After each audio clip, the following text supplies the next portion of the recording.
So you got your mag drill, you got your material, you're all set up, you're ready to go, and then you notice, where's the coolant bottle? It looks like something's missing.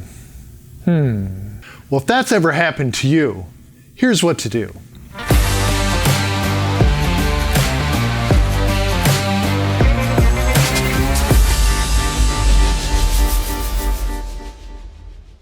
We all know that using a coolant bottle on a mag drill is the ideal way to provide lubrication to the cutter.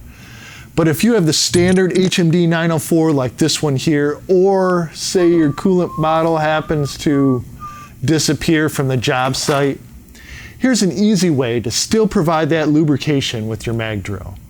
There are these slots in the arbor, and inside those slots is a reservoir to hold coolant.